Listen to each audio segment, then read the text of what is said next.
नमस्कार साथियों, कस्तूरी देवी कॉलेज के ऑनलाइन क्लासों में आप सभी का हार्दिक स्वागत है। जैसे कि हमारी चर्चा चल रही थी किसको लेकर के, कोणार्क नामक नाटक को लेकर के। तो कोणार्क नाटक को लेकर के जो हमारी चर्चा चल रही थी उस पर फर्स्ट अंक देखा था। सबसे पहले हमने क्या देखा था? फर्स्ट अंक के बारे में हमने विस्तार से चर्चा की और सारा वो अपना क्या हो गया, कंप्लीट हो गया। यानी फर्स्ट अंक की चर्चा हमने पिछली क्लासों में क्या कर ली, कंप्लीट कर ली। फिर हमने सेकंड जो इसका द्वितीय अंक है, यानी जो 3 अंकों में नाटक है उसका द्वितीय अंक था, उसकी जो चर्चा की थी हमने पिछली क्लास से, उसकी चर्चा की शुरुआत की थी। जो पिछली कक्षा में हमारे इसके बीच बारे में थोड़ी सी क्या हुई थी, चर्चा हुई थी। और जो थोड़ी सी चर्चा हुई थी उसके आगे जो चर्चा रह गई थी द्वितीय अंक से संबंधित, उसकी चर्चा हम क्या करेंगे, आज करेंगे। यानी जो आगे जो चर्चा रह गई, यानी जो आगे जो इसके बारे में जो आपके और मेरे बीच में जो बातचीत रह गई थी उसको आज क्या करेंगे, कंप्लीट करेंगे।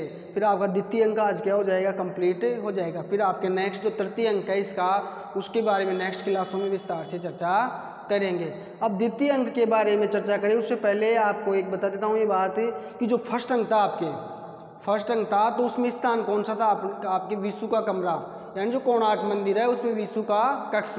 तो इसी में भी वही रहेगा, जो फर्स्ट वाले में जो इसका स्थान था तो वो भी किस में रहेगा, सेकंड अंक में भी वही स्थान रहेगा, कोणार्क मंदिर में विष्णु का कक्ष। और समय था 1260 ईस्वी के लगभग, यानी वो 1260 ईस्वी वाला समय इसमें भी रहेगा। यानी समय और स्थान दोनों में क्या है, फर्स्ट अंक और सेकंड अंक में समान है। अब बात करते हैं हम द्वितीय अंक की। तो द्वितीय अंक में हमारे बीच जो कल बात हुई थी द्वितीय अंक को लेकर के, तो उसकी हम क्या शॉर्ट में एक बार चर्चा करते हैं। फिर उसी से आगे जो नेक्स्ट उसका कथानक जो स्टोरी आगे चलेगी उसके बारे में क्या, उसको जोड़ते हुए आगे चलेंगे हम। तो कल कहाँ तक हमारे स्टोरी पहुँच गई थी उसके बारे में हम कल के जो भी स्टोरी थी उसके बारे में क्या करते हैं, थोड़ा सा शॉर्ट में रिविजन करते हैं। फिर उसी के आगे जोड़ते हुए जहाँ से स्टोरी हमने छोड़ी थी वहाँ से फिर आगे विस्तार से अध्ययन करते हुए चलेंगे।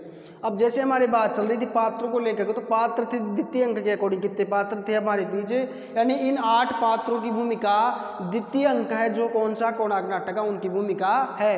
तो पहला था विष्णु, कौन था, प्रधान शिल्पी। कौन था, प्रधान शिल्पी था। नरसिंह था उत्कल नरेश, यानी जो कोणार्क मंदिर है, यानी जो उड़ीसा में उत्कल, यानी उत्कल किसे कहते थे, पहले उड़ीसा को कहते थे। तो उड़ीसा का राजा कौन था उस समय, नरेश। उत्कल नरेश कौन था, नरसिंह। कौन था, नरसिंह। कौन था, नरसिंह। सौम्य विष्णु का मित्र और मंदिर का नाट्याचार्य, यानी जो विष्णु का तो मित्र है ये सौम्य, और नाटक का जो नाट्याचार्य है, वेशभूषा साज सज्जा से संबंधित काम किसका है, इसका। और पाषाण से संबंधित काम राजीव का है। महेंद्र है रहस्य अधिकारी, यानी रहस्यवादी भावनाओं के बारे में वर्णन किसके पास है, इसके पास, यानी रहस्य का पद ये इसके पास है। सेवालिक चालुक्य है, जो फर्स्ट अंक में चालुक्य की चर्चा हुई थी ना अपने, जो महामात्य था किसका, नरसिंह का। नरसिंह का महामात्य था। इसका दूत कौन है, सेवालिक। प्रतिहारी वही है जो खड़े रहते हैं, प्रतिहारी यानी जो गेट वेट खोलने के लिए। वो धर्मपद है, एक युवा शिल्पी है, 16 साल का लड़का है, एक नया क्या हुआ इसका, नया दाखिला हुआ अभी, और नया शिल्पी है 16 साल का लड़का। जो ये शिल्पी है ना, प्रधान शिल्पी, उसी की तरह भी एक शिल्पकार है, यानी कोणार्क मंदिर का शिल्पकार, जिसमें कोणार्क मंदिर में इन्होंने भी अपनी महत्वपूर्ण भूमिका निभाई। तो ये तो हो गया अपने पात्रों का सामान्य से परिचय कि कौन से पात्र की क्या क्या भूमिका है, जो हमने पिछली क्लास में भी देखी थी। अब बात करें जो उनके बीच में जो सेकंड अंक प्रारंभ हुआ था, उसमें ये यहाँ से हुआ था कि नरसिंह आता है उस विष्णु के कक्ष में, यानी नरसिंह का प्रवेश होता है, जो उड़ीसा के राजा है, क्योंकि मंदिर का निर्माण चल रहा है, मंदिर पूरा हुआ है। तो उस उपलक्ष्य में कौन आता है मिलने के लिए, नरसिंह विष्णु से मिलने आता है, विष्णु को आके बधाइयाँ देता है कि आज आपने इतनी भव्य इमारत और इतने भव्य मंदिर का क्या किया है, निर्माण किया है। इसको लेकर के नरसिंह क्या है, सौम्य को क्या, किसको, विष्णु को क्या है, बधाइयाँ देता है। तो दोनों के बीच में ये वार्ता चलता रहता है। फिर वो बधाइयों की जो बात आती है वो क्या, बस सर हमने महाराज हमने जो भी काम किया मिलजुल करके सारा सब कुछ किया, लेकिन इसकी जो मेन भागीदारी है वो मेरी नहीं है, ये तो उस युवक की है, यानी मेरा कुछ भी इसमें ज़्यादा वो नहीं है। ये तो अगर वो युवक नहीं होता तो हम हमारी इस जो क्या है, ये जो बुलंदी छुई हमने जो मंदिर का निर्माण किया है उसमें हम सफल नहीं होते। यानी उसकी मेन सफलता का राज क्या है, वो युवक है, यानी उस युवक की वजह से हमें जो सफलता मिली है वो मुख्य रूप से मिली है। तो मेन जो भूमिका है वो किसकी है, उस युवक की है। ये बात होती है किसके, नरसिंह और विष्णु के बीच में। अब बात होती है सौम्य की, किसकी, सौम्य की। तो सौम्य है नरसिंह और विशु के बीच में क्या हो रही थी, बात चल रही थी। तो ये सारा सब कुछ चलता है। फिर सौम्य और राजीव इस बात का समर्थन करते हैं दोनों। कौन? ये दोनों भी क्या बात का समर्थन करते हैं, विशु की का, कि हमने पूरा कोशिश की अपनी, लेकिन जो कमल था, जो अवांग रूपी कमल है, यानी जो कमल के ऊपर जो कलश स्थापन की प्रतिक्रिया थी, यानी जो ऊपर का जो शिखर का निर्माण था ना मंदिर का, वो इनसे बैठ नहीं था। उस शिखर पे कलश के स्थापित करने का था, वो इनसे क्या नहीं हो रहा था, बैठ नहीं था। बार बार वो कलश क्या गिर जाता था, कलश वाला सिस्टम इनसे क्या नहीं हो रहा था, बैठ नहीं रहा था। तो ये भी इसका समर्थन करते हैं कि हाँ, मेन भूमिका हमारी नहीं है, हमने पूरी कोशिश की हमारी तरफ से भी, लेकिन जो काम उसने किया वो हमें क्या हुए थे, उसमें हमें परास्त हो गए थे उस काम को करने में, और जो मेन काम था वो उन्होंने करके दिखाया है। तो ये क्या इसका समर्थन करते हैं, किसका, विशु का। और तो फिर बात होती, फिर वो बोलता है नहीं नहीं, ये सारा काम आपका है, आप प्रधान शिल्पी हो, कोणार्क मंदिर के प्रधान शिल्पी हो, सारा सब कुछ आपका, ये काम किया धरा। तो ये बात होती इनके बीच में। नहीं, फिर विशु बोलता है नहीं नहीं महाराज, ये मेरा काम है, नहीं है, मैं इसका मुख्य हकदार तो कौन है। फिर वो माला वाला पहनाने की बात होती है विशु को, तो ये बोलता है कि मुख्य हकदार कौन है इसका, वो लड़का है, कौन है, जो युवा आया है वो कौन है, धर्मपद है, उसका नाम क्या है, धर्मपद। यानी इसी की वजह से वो कलश का स्थापन हुआ और उस कोणार्क मंदिर का निर्माण क्या हुआ, संपूर्ण हुआ। तो कोणार्क मंदिर के निर्माण की संपूर्ण प्रक्रिया में महत्वपूर्ण भूमिका किसकी मानी जाती है, धर्मपद की। तो ये बातें हमें पिछले क्लासों में क्या हो गई थी इनकी क्या हम चर्चा कर रहे हैं शॉर्ट के अंदर। तो ये सारा सब कुछ बात हो गई थी। और फिर बात होती, फिर वो चलो मान लिया कि फिर ये क्या है, अपनी बातें रखता है किसके सामने, फिर नरसिंह के सामने, फिर बीच में रोकता है विशु, लेकिन फिर ये क्या कहता है, मैं भाई इसी शर्त पे माना था मैं कि मैं मेरी सारी बातें किसके पास रखूंगा, उत्कल नरेश के पास रखूंगा। फिर ये बताता है कि हमने अगर मंदिर बनाने के बाद भी उसको धन्यवाद देता है कि आपने मंदिर ऐसे निर्माण किया। फिर बोलता है महाराज ऐसा नहीं करते तो 1200 मजदूरों के क्या कर दिए, हाथ काट दिए जाते। फिर वो बोलता है ऐसा किसने कहा, फिर बोलता है किसने, चालुक्य ने। तो चालुक्य के बारे में बताता है कि ऐसे किसानों की ज़मीनें डपली, ऐसे किसी जो हाथ काटने की बात करता है, और क्या करता है कि जनता की हालत ख़राब कर रखी है उसने, यानी जनता त्रायमान कर रही है, यानी सभी के साथ क्या कर रहा है, वो अत्याचार कर रहा है। तो ये सारी सब कुछ बातें अपने इसके पास रखता है, नरसिंह के पास। और नरसिंह क्या करता है, नरसिंह से कहता है तू बेवकूफ़ हो गया क्या, वो उसकी वजह से हमें आज इतना बड़ा साम्राज्य है, उसकी वजह से हमने साम्राज्य जीता है, और तो उसी के ऊपर ही इल्ज़ाम लगा रहा है। फिर वो बोलता नहीं नहीं सर, अगर जनता के न्याय की भी कुछ बात होती है, यानी जनता को भी न्याय मिलना चाहिए, जनता के साथ कितना बुरा हो रहा है, कितने अत्याचार हो रहे हैं वो आपको पता ही नहीं है, यानी चालुक्य की वजह से जनता को कितने अत्याचारों का सामना करना पड़ रहा है, ये सारी बातें क्या है आपको मालूम नहीं है। तो ये सब कुछ जितना भी चल रहा है वो किसी वजह से चल रहा था, चालुक्य। अभी चालुक्य की जो भी बुराइयां कर रहा था किसके सामने, नरसिंह है, जो उत्कल नरेश है, नरसिंह को बता रहा था कि कैसी कैसी समस्याएं अभी राजमहल में चल रही है। लेकिन ये मानता नहीं है, कहता है कि तो उसने ऐसे कह दिया होगा जोश में लाने के लिए। वो हाथ काटने की भी बात आई तो उसमें नरसिंह ने ये कहा था कि वो तो ऐसे वह काम तुरंत हो जाए और काम में सबका रुचि जागृत हो जाए, इसलिए कह दिया होगा। फिर इसने बोला नहीं ऐसा महाराज कुछ भी बात नहीं थी, उन्होंने रियल में ये बात कही थी, मैं हम ये पूछना चाहती ये आपका आदेश था या उसने ऐसे ही कहा है, कि मेरा तो कोई भी आदेश नहीं था। यानी जो भी जितने भी चालुक्य ने जो बातें की थी उन सब में इसका कोई भी रोल नहीं था, यानी जो उत्कल नरेश था उसकी कई दरी बातें कोई भी नहीं थी। तो ये जो भी स्टोरी थी किसानों को लेकर के, उनकी ज़मीन हड़प ली गई है, यानी वो किसान क्या हो गए यहाँ कर सेना, यहाँ पे शिल्पियों में इनमें भाग मतलब मंदिर के निर्माण में लग गए, वहाँ पीछे थोड़ी सी ज़मीन कृषि के लिए छोड़ के आए थे, उस पर भी किसने अधिकार हड़पा लिया, उस ज़मीन को भी चालुक्य ने। तो वो कह के कि ये भाई ऐसे ऐसे राजधर्म के नाम पर या राज्य के नाम पर उन्होंने हड़प ली, तो वो भी पूछते इससे भाई ऐसा कहा था कि ऐसा तो नहीं कहा था। फिर नरसिंह बोलता है चालुक्य पागल हो गया क्या, इनमें इसकी बुद्धि को क्या हो गया है, मेरे समझ में ये कुछ भी नहीं आ रहा है कि ये ऐसा कैसे कर सकता है। तो ऐसा सब कुछ सारा अथवा जो वर्णन किया था इसके बीच चलता रहता था, यानी ऐसा वर्णन दोनों के बीच में क्या हो रहा था, चले रहा था। यानी ये बातचीत हो रही थी किनके बीच में, इनके बीच में। तो ये यहाँ तक बातचीत हमने कब कर ली थी, कल। तो ये स्टोरी थी, इसकी चर्चा हमने कल कर ली थी। अब आगे बात होती है, फिर ये सारा सब कुछ बताता है धर्मपद किसको, नरसिंह को।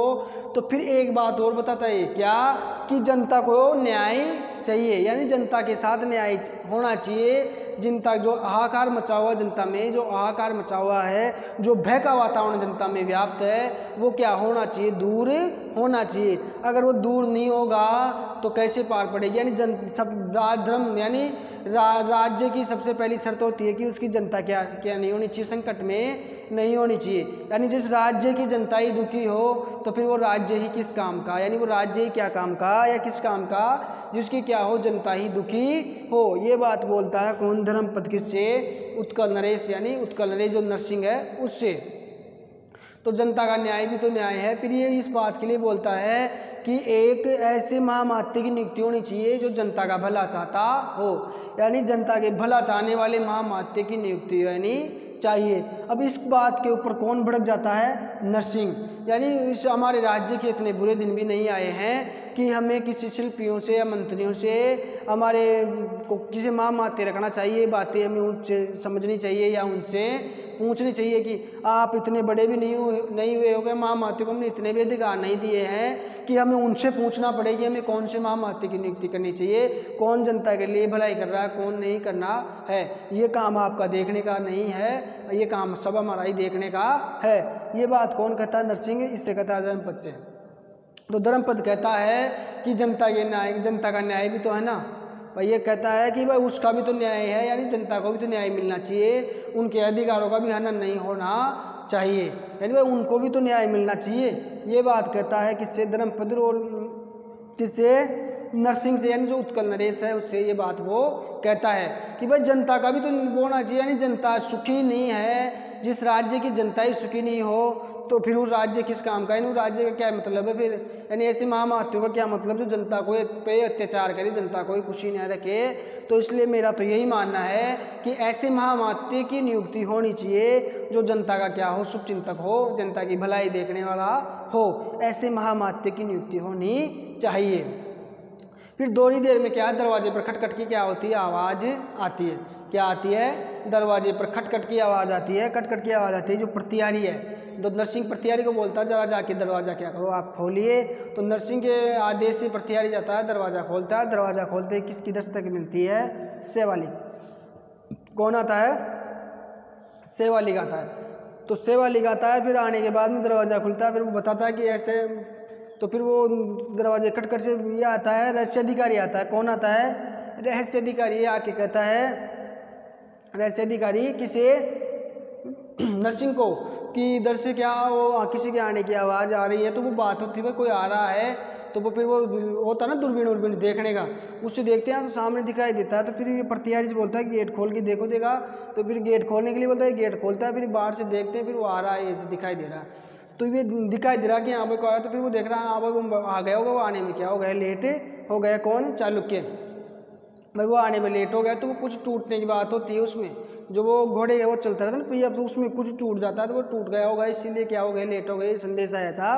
तो ये संदेश देता है इसलिए। लेकिन वो जब दूरबीन से देखते हैं तो तीनों दिशाओं में क्या क्या आ रहे हैं, उत्तर दक्षिण पूर्व तीनों दिशाओं में क्या हो रहे हैं, वो सैनिकों का मारा। फिर सोचते यार ये क्या होगा। तो नरसिंह ने आकर बोलता है सब महाराज तीनों दिशाओं से क्या हो रहा है, सेना का वो सारा सब कुछ मंत्री अधिकारी सब मंत्रीगण सब क्या हो रहे हैं, आ रहे हैं।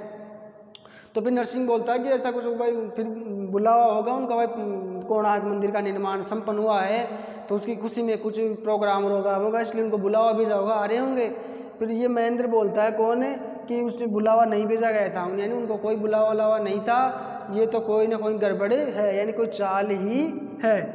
तो फिर ये समझ जाता है कि रहस्य अधिकारी महेंद्र, ये तो क्या है, चालुक्य की चाल है, वास्तव में क्या है, ये तो वास्तव में एक चालुक्य की चाल ही है। कोई तो क्या तीनों तरफ से क्या गे लेते, तो फिर ये क्या करता है, मेन गेट को बंद करवा देता है, किसके, कोणार्क का जो मेन गेट को बंद कर देता है। नरसिंह से कहता है कि ये उसकी चाल है, कोई रथ का वो टूटा नहीं था, वो जानबूझ करके लेट होने का वो था, और जानबूझ के हमारे क्या था, वो लेट होने का था उनका जानबूझ, क्योंकि उनका एक मन में प्लान चल रहा था, यानी जो उनका प्लान चला है सारा सब कुछ किसका किया जा रहा है, चालुक्य। यानी चालुक्य क्या है, गद्दार है, यानी इसने विश्वासघात किया है, और वो दुर्ग को घेरने की, यानी कोणार्क मंदिर को नुकसान पहुंचाने के लिए वो कोणार्क मंदिर को क्या कर रहे हैं, घेर रहे हैं। अब महेंद्र बोलता है किसी नरसिंह से, नरसिंह बोलता है ये तो बहुत बड़ा विश्वासघात हो गया, यानी तो हमारे साथ बहुत बड़ा विश्वासघात हो गया। अब इसने क्या किया, गेट वेट बंद करवा दिए और अब क्या सेना को, फिर नरसिंह ने बोलता महेंद्र की सेना को इकट्ठी करो।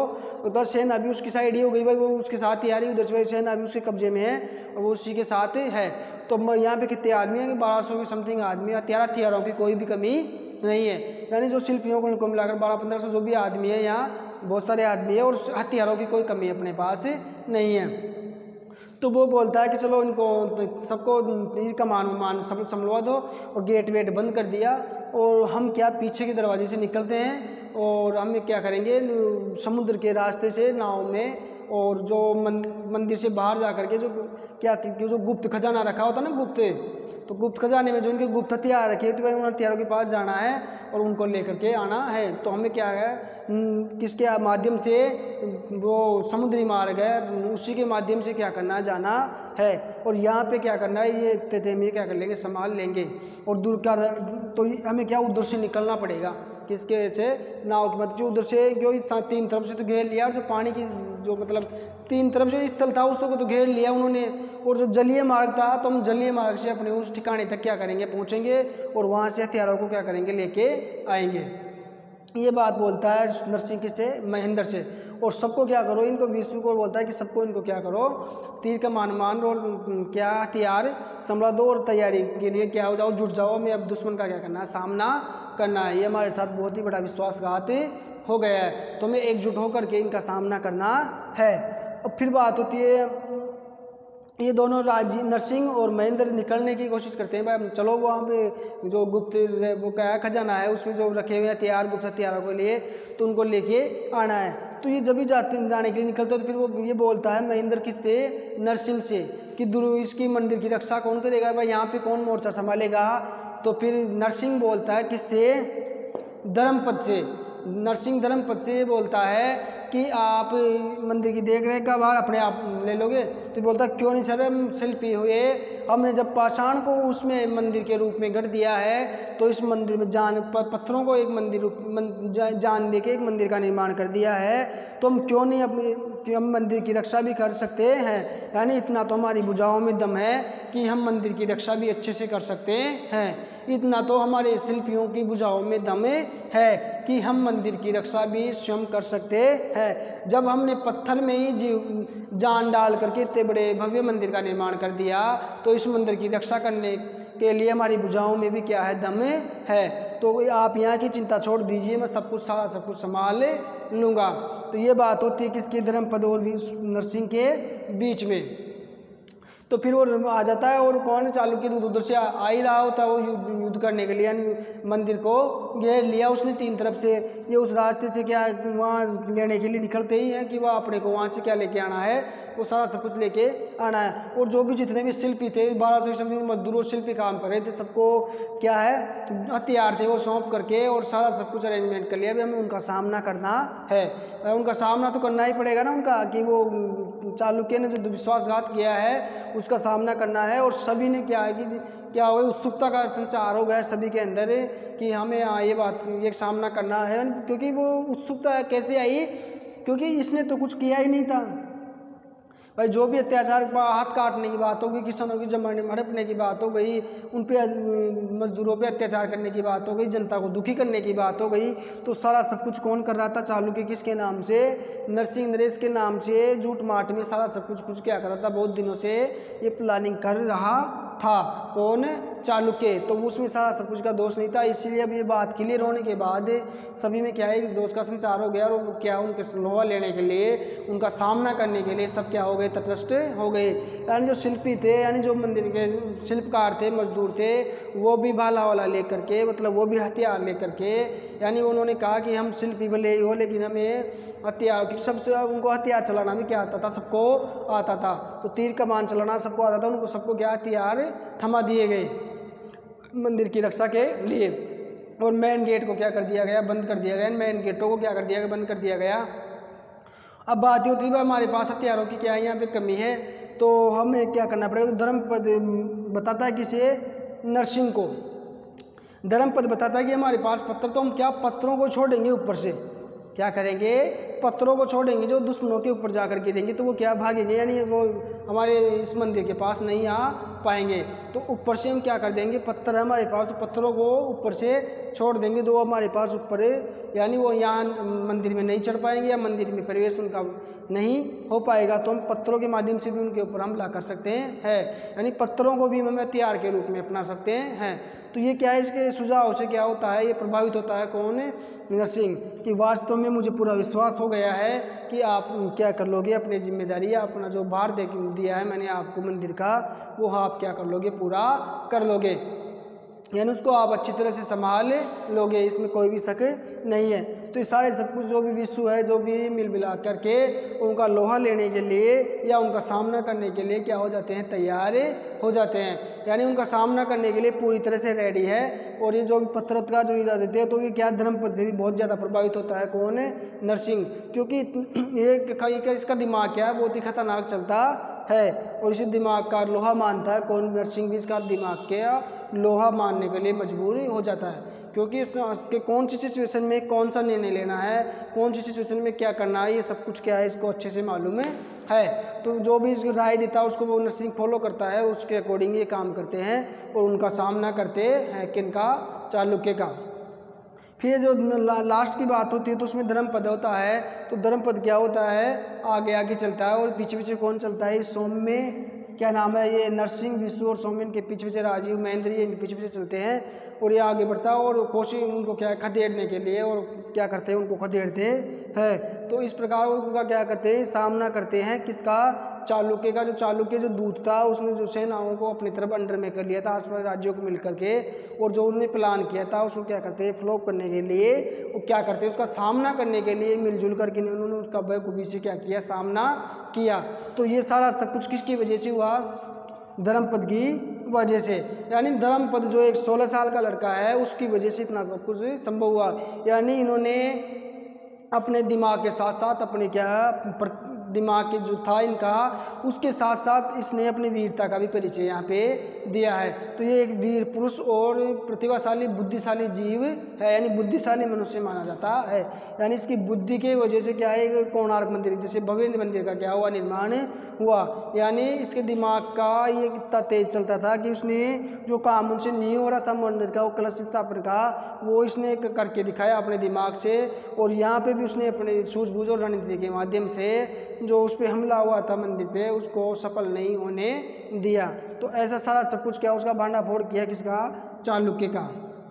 तो धर्मपद से क्या हुआ, नरसिंह बहुत ज़्यादा प्रभावित हुआ। और फिर जय जयघोष लगाते हुए क्या ये आगे आगे चल रहा है और उसके पीछे पीछे नरेश राजीव, सौम्य, विष्णु क्या उनके पीछे पीछे चल रहे हैं, महेंद्र वगैरह ये, और जयघोष का नारा लगा रहे हैं। तो इस प्रकार ये नाटक क्या होता है, यहीं पर समाप्त होता है। यानी जो ये धर्मपद था तो नारे लगाते हुए चल रहे थे ना, ये कौन है, ये इसकी धर्मपद था, तो आगे आगे क्या था, ये नारे लगाते हुए चल रहा था। और इसके पीछे पीछे ये नरसिंह था और जो सौम्य हो गया और ये विष्णु है, इनके पीछे पीछे क्या कर रहे थे, चले रहे थे। कौन, ये नरसिंह और ये क्या नाम है, विष्णु, और ये इनके पीछे पीछे चल रहे थे। और किसके नारे लगा रहे थे, कोणार्क दुर्ग के नारे लगा रहे थे, जय जय कोणार्क दुर्ग, जय जय कोणार्क, यानी कोणार्क दुर्ग के क्या लगा रहे थे, नारे लगा रहे थे। तो अभी सारा सब कुछ क्या हो रहा था, नारे लगा चल रहा था। फिर लास्ट में विष्णु, कौन, विष्णु, तो विष्णु सौम्य से कहता है कि मेरे समझ में नहीं आ रहा ये है कौन भाई, ये करना क्या चाहता है, ये है कौन, ये इसके दिमाग में सवाल आ रहा था किसके, विष्णु के, कि ये यार है कौन, यानी ऐसा कौन है, इसमें ऐसा क्या है जो इतना, इस 16 साल के बच्चे ने इतना सब कुछ, यानी इतनी छोटी उम्र की युवा ने इतना सब कुछ करके दिखा दिया कि ये है कौन, यानी ऐसा है, ये है कौन, किसने ऐसा सब कुछ कर दिया। इसके दिमाग में ये क्वेश्चन चल रहा था, किसके चल रहा था, विष्णु के। विष्णु जो प्रधान शिल्पी था उसके दिमाग में ये सारा क्वेश्चन चल रहा है कि ये है कौन, कि भाई ये ऐसा है कौन कि जो इतना सब कुछ कर रहा है, यानी ऐसा क्या है इसमें जो इतना ये सब कुछ कर किए जा रहा है। तो ये दिमाग में क्वेश्चन चल रहा था किसके, विष्णु के। तो इससे पूछ रहा था, किससे, सौम्य से पूछ रहा था, कि ये है कौन भाई, ऐसा क्या हो रहा है, ये सब कैसे हो रहा है, क्यों हो रहा है और क्या हो रहा है। मेरी तो कुछ भी समझ में नहीं आ रहा है कि ये धर्मपद है कौन, ही क्यों आया, आते ही क्या हो गया और कैसे हो गया। तो भी जो भी होगा आगे क्यों हुआ क्या है सब कुछ का आगे जो तृतीय अंक आएगा इसका कौन सा, अभी तो किसकी अंक की चर्चा कर रहे थे हमें, द्वितीय अंक की। अब जो तृतीय अंक आएगा उसमें चर्चा करेंगे आगे। द्वितीय अंक हमारे यहीं पे समाप्त होता है, यानी द्वितीय अंक की तो यहीं पे समाप्त होती है। अब तो तृतीय अंक आएगा जिसका लास्ट अंक है नाटक का, उसकी हम नेक्स्ट क्लास में क्या करेंगे, चर्चा करेंगे। और द्वितीय अंक की समाप्ति यहीं पे होती है। तो द्वितीय अंक में ये तो 8 तो पात्र हो गए हमारे, कौन कौन से, विशु, नरसिंह, सौम्य, राजीव, महेंद्र, सेवालिक, प्रतिहारी और धर्मपद। इन 8 पात्रों की भूमिका है किसके अकॉर्डिंग, द्वितीय अंक के अकॉर्डिंग। अब नेक्स्ट जो हमारे लास्ट का अंक आएगा तृतीय है, तो तृतीय अंक में इनमें से भी पात्र आएंगे, कुछ नए पात्र भी जुड़ेंगे।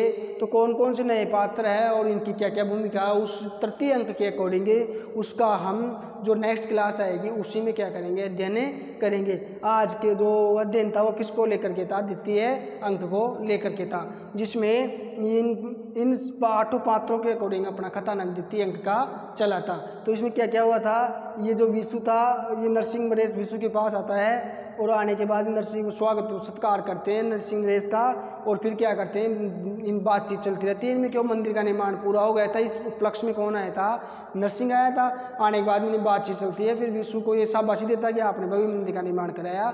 और फिर ये विशु है जो बोलता है कि मेरा कुछ भी काम नहीं है, तो उस युवक की मेहरबानी है कि ये मंदिर इतना जल्दी बन करके तैयार हो गया। फिर बोलता है ऐसे मत बोलो, आप ही तो सारा सब कुछ आपका है, प्रधान शिल्पी हो आप। फिर बोलता है नहीं नहीं मेरा काम नहीं है, उसी का काम है, इसका मुख्य हकदार वही है, क्योंकि माल्यार्पण की बात होती है। तो अब बताता है ये इसका मुख्य हकदार है वही है, मैं इसका मुख्य हकदार नहीं हूँ। तो ये सारा सब कुछ बातें होती है और इसका समर्थन ये राजीव और सौम्य भी करते हैं। और फिर नरसिंह और धर्मपद के बीच में बातें होती है। धर्मपद राज्य के बारे में सिचुएशन क्या चल रही है, राज्य की कहाँ पे क्या क्या समस्याएं हो रही है, उन सारे से अवगत कराता है किसको, नरसिंह को। तो नरसिंह को अवगत कराने पर नरसिंह इसके ऊपर नाराज होता है कि ये काम इतना बोलने की आपको हिम्मत कैसे आई, आपको कान किसने हक दिया इतना बोलने का, सारा सब कुछ। लेकिन लास्ट में फिर जो चालुक्य की वास्तव में जो रणनीति निकलती है, उसका जो विश्वासघात निकलता है वो हमारे सामने आता है। और फिर ये क्या होता है, सही साबित हो जाता है, यानी उत्कल नरेश है उसकी नज़रों में इसकी प्रतिष्ठा और बढ़ जाती है कि हाँ वास्तव में इसने ठीक कहा था कि हमारे साथ कितना बड़ा विश्वासघात होता आ रहा था, हमें इसका मालूम ही नहीं था। तो ये इसकी वजह से फिर क्या होता है, वो उसको मंदिर की रक्षा करने में सफल होता है। और क्या होता है, इसकी वीरतापूर्वक क्या हुआ, मंदिर के निर्माण में भी इसने महत्वपूर्ण भूमिका निभाई और उसकी रक्षा में भी इन्होंने वीरता का परिचय दिया। तो इन सारी बातों से परेशान होकर के, इन सारी बातों से दिमाग क्या हो गया, इसका उलट गया दिमाग। ये सोच रहा है कि यार ये है कौन ऐसा, मतलब इतना प्रतिभाशाली युवक आया है, ये है कौन, ऐसा कैसा क्या कर दिया इसने, मतलब इसमें मतलब इसकी प्रतिभा से वो क्या हो गया, एक तरह से कंफ्यूज हो गया, प्रभावित हो गया कि ये हो क्या रहा है। यानी उसके कुछ समझ में नहीं आ रहा कि ऐसा क्या हो रहा है, कि कब क्या से क्या हो गया, कुछ पता ही नहीं चल रहा। और इसने आके सारा सब कुछ कैसे उलट दिया, तो ये सारा सब कुछ कैसे उलट दिया, इसकी कुछ भी समझ में नहीं आ रहा। तो ये क्या कंफ्यूज हो रहा है, कौन, विशु और सौम्य से कह रहा है कि क्या चल रहा है, क्या हो रहा है। तो इस प्रकार ऐसा बोलते बोलते फिर नाटक का द्वितीय अंक क्या होता है, यहीं पे इसका विराम हो जाता है। अब नेक्स्ट अंक में चर्चा करेंगे कि आगे क्या होता है, क्या हुआ, कैसे हुआ, क्या नहीं होना चाहिए, क्या जो भी हुआ होगा उसकी जो नेक्स्ट तृतीय अंक आएगा उसमें जो भी स्थान है, समय कौन सा समय वही रहेगा, स्थान जो भी अगर चेंज होगा, क्योंकि 2 में तो स्थान समान था, फर्स्ट और द्वितीय अंक में। अब जो नेक्स्ट अंक आएगा उसमें क्या रहेगा, आपके स्थान अलग आएगा, यानी जो स्थान है वो अलग आएगा। तो उसके बारे में हम क्या करेंगे, फिर नेक्स्ट क्लास जो आपकी आएगी उसमें चर्चा करेंगे। तो जो भी मैं स्टोरी बता रहा हूँ पात्रों को अलग अलग रखना भाई। फर्स्ट में तो अंक में कौन सी पात्रों की भूमिका थी, सेकंड अंक में कौन, तो फर्स्ट में क्या है, एक पात्र ये भी था और स्वयं सारे पात्र थे, यानी एक पात्र तो यही था ही फर्स्ट में, और एक ये और एक ये, और प्रतिहारी, महेंद्र, सेवालिक और नरसिंह, ये चारों पात्र फर्स्ट में अंक में नहीं थे, सेकंड अंक से ही संबंधित है, और फर्स्ट अंक से ये चारों बच गए वो, और चालुक्य संबंधित था। तो ये अपने को ध्यान रखना है कि कौन से पात्र कौन से अंक से संबंधित है, उसी के अकॉर्डिंग उस कथानक आएगा, उस अंक का उसी के अकॉर्डिंग स्टोरी चलेगी, उन्हीं के अकॉर्डिंग पात्रों की भूमिकाएं आएगी। तो ये थोड़ा सा आपको पात्र अलग अलग डिवाइड करके रखना है, जिसे मैं लिखा रहा हूँ ना आपको, ऐसे अलग अलग लिख के रखो और अलग अलग समझते हुए क्या करना आपको पढ़ना है, तब तो आपके नाटक क्या होगा आसानी से समझ में आ जाएगा। क्योंकि इसको ध्यान से समझना है, यहाँ से आपके 100% क्या 100% आपके यहाँ से क्या आएगा, क्वेश्चन आएगा, और 100% आपके यहाँ से व्याख्या आएगी। तो इसीलिए नाटक को तो आपको क्या करना, ध्यान से पढ़ना ही पढ़ना है। एकांकी में तो पता नहीं कौन से एकांकी से व्याख्या आ जाए या कौन से क्वेश्चन आ जाए, लेकिन यहाँ से 100% फिक्स है कि यहाँ से क्वेश्चन और व्याख्या दोनों ही आएंगे। अगर दोनों ही आएंगे तो आपको अच्छे से नाटक समझ में आना चाहिए, तब जा करके आप उनको अच्छे से हल कर पाओगे, नहीं तो क्या होगा, आप हल नहीं कर पाओगे। तो लेखक का नाम ध्यान रखो कि आपका नाटक कौन सा है, कोणार्क है, नाटक का नाम कोणार्क है, इसके लेखक जगदीश चंद्र माथुर। तो नाटक से आपकी व्याख्या है, तो ये काम आपको वहाँ पे आएगा। तो इसीलिए आपको सारी बातों का जैसे जैसे मैं समझा रहा हूँ उनका क्या करना है, ध्यान लगाते हुए पढ़ना है, और अपना पूरा दिमाग और पूरा माइंड यहीं पे रखना है वीडियो के ऊपर, तब जा करके आपको अच्छे से समझ में आएगा। तो आज की क्लास को हम यहीं पे विराम देते हैं। अब नेक्स्ट क्लास में नेक्स्ट अंक जो आपका तृतीय अंक आएगा उसके साथ हम मिलते हैं। तो तृतीय अंक को क्या करना है, आपको भी थोड़ा बहुत देख के आना है, कौन कौन से पात्र और नए ऐड हो रहे हैं या कौन से पात्रों की क्या क्या भूमिकाएं हैं। तो थोड़ा आप रिवीजन करके आना, तो आपको यहाँ पर आकर के पढ़ने में आसानी रहेगी। यानी जो नेक्स्ट वीडियो देखोगे आप तृतीय अंक का, तो उसको समझने में आपको फिर आसानी रहेगी। तो आज की क्लास को हम यहीं पे विराम देते हैं। धन्यवाद।